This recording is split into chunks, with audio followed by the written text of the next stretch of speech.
Tonight's headlines: Duterte pushing global resiliency. Philippines vows to assert rights over Ayungin and the rest of EEZ. COVID-19 cases in the country at 2,830,387. Palace monitors more transmissible COVID-19 variant. Shear line to affect parts of Luzon. And BSP fully awards 29-day securities at lower yield. Good evening.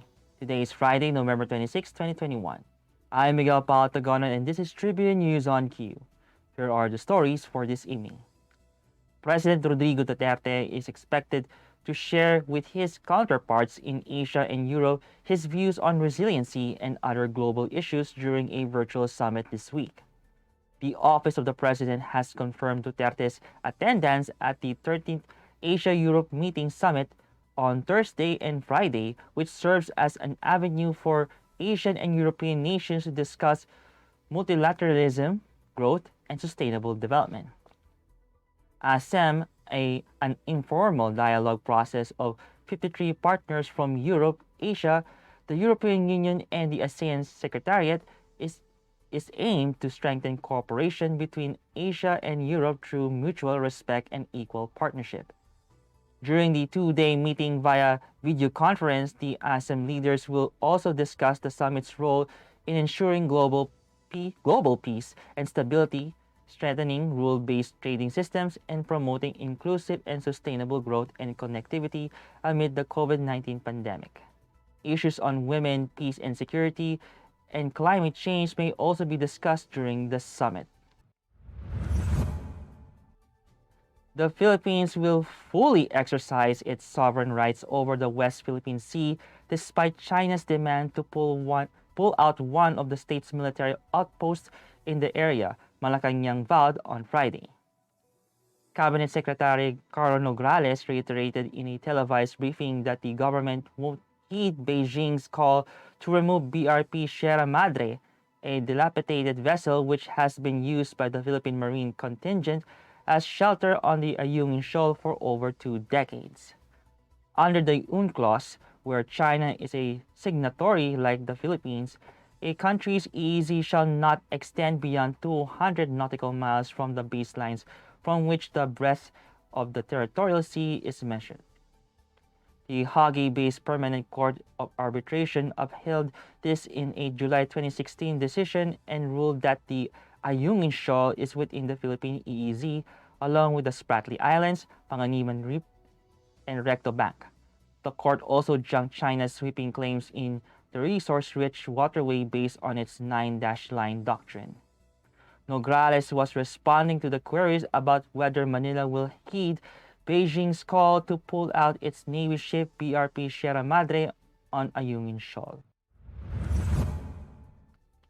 The Department of Health reported 863 confirmed COVID-19 cases on Friday to bring the total number of infected in the country to 2,830,387. This brought the active cases in the country to 17,853, and of the total, 51.5% are mild, 6.6% are asymptomatic, 14.2% are severe, and 6.1% are in critical condition. The number of recoveries, on the other hand, rose to 2,764,517 after 791 patients recovered from the deadly disease. The death toll is now at 48,017 with 142 fatalities recorded. Latest data from the DOH also showed that 29% of the country's intensive care unit beds are utilized, while 18% of the mechanical ventilators are also in use. Tribune News on Q will be back after these reminders. Bong, yung naumpisahan ko, tapusin mo. Mga bagong highway, tulay, tren, dapat ma-enjoy na kaagad ng mga tao yan. Kailangan lahat bakunado at laging may ayuda pag kailangan. Huwag dapat magkabalik ang mga drug lords para ligtas ang pamilya. Yung ginawa mong malasakit centers, maganda yan. Padamihin mo pa. Magkasama tayo. Tayo ang nagsimula. Tuloy-tuloy lang. Boom.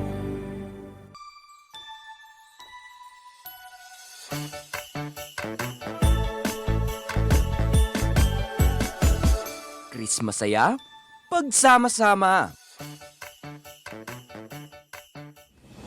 Botomoto Halalan 2022, the Daily Tribune special coverage.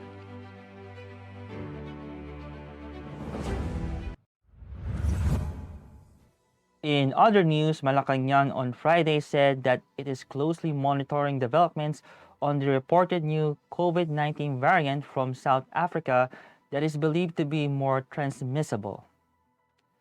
The Department of Health earlier said it is still waiting for the word from the WHO regarding the new COVID-19 variant.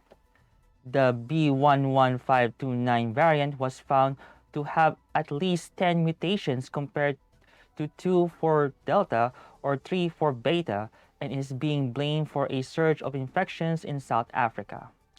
Immigration spokesperson Dana Sandoval says they are ready to adjust COVID-19 quarantine protocols in light of the new variant if the interagency task force deems it necessary. Recently, the Philippines has allowed the entry of fully vaccinated foreign travelers against COVID-19 from green lists or low-risk countries for COVID-19 transmission from December 1 to December 15 amid the decreasing number of daily COVID-19 cases. This policy provided under ITAP Resolution 150-A issued on Friday includes foreign tourists. State Weather Bureau Pag-asa announced a shear line or tail end of frontal system will be affecting the eastern sections of northern and central Luzon. Based on its 4 p.m. forecast, Cagayan Valley, Aurora, Quezon, Davao Region, Caraga, Northern Mindanao, and Palawan will experience cloudy skies with scattered rain showers and thunderstorms with possible flash floods or landslides during moderate to at times heavy rain. Metro Manila, Ilocos Region, Cordillera Administrative Region, Rizal, Bulacan, and the rest of central Luzon will have cloudy skies with rains caused by the shear line. Meanwhile, the rest of the country will experience partly cloudy to cloudy skies with isolated rain showers or thunderstorms with possible flash floods or landslides during severe thunderstorms. And in business, the Bangko Sentral ng Pilipinas has awarded its 29-day debt paper in full in auction on Friday. The BSP bill was offered at 100 billion pesos. The BSP bill was oversubscribed with a total of 126.25 billion pesos worth of tenders, reflecting the sustained interest of the market. Meanwhile, the weighted average interest rate for this day's auction was lower than last week's yield, which settled at 7,669%, down by 0.986 basis points. Although the rate was lower, yields accepted widened to a range of 1.6500 to 1.8000%. That wraps up the stories tonight. We would like to thank the SM Store, Araneta City, Mary Kay, Department of Tourism and Overseas Community Affairs Council member Alan Lin of the Republic of China for their continued support. And before we go, it's 29 days before Christmas.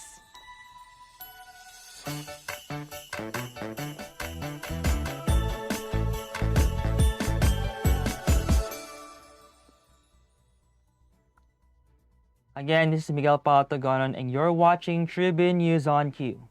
Stay safe, stay healthy, and stay at home. Good night, and God bless us all. Botomoto Halalan 2022, the Daily Tribune special coverage.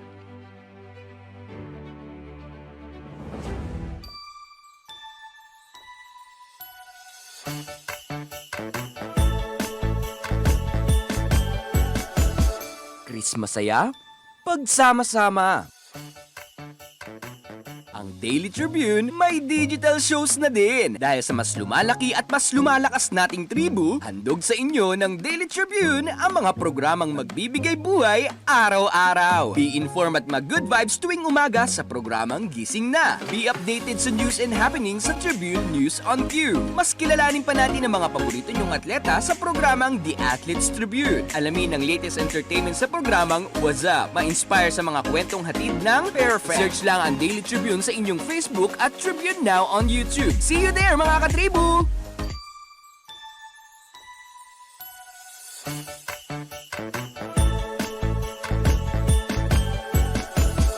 Chris Masaya, pagsama-sama. Catch the latest news on our website, tribune.net.ph. Follow us on Facebook, Twitter, and Instagram.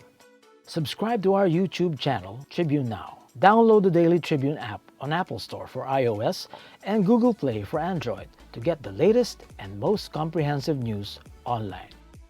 Daily Tribune invites you to join its Viber community, Katribu, to get updates on the hottest news on politics, business, sports, lifestyle, and entertainment.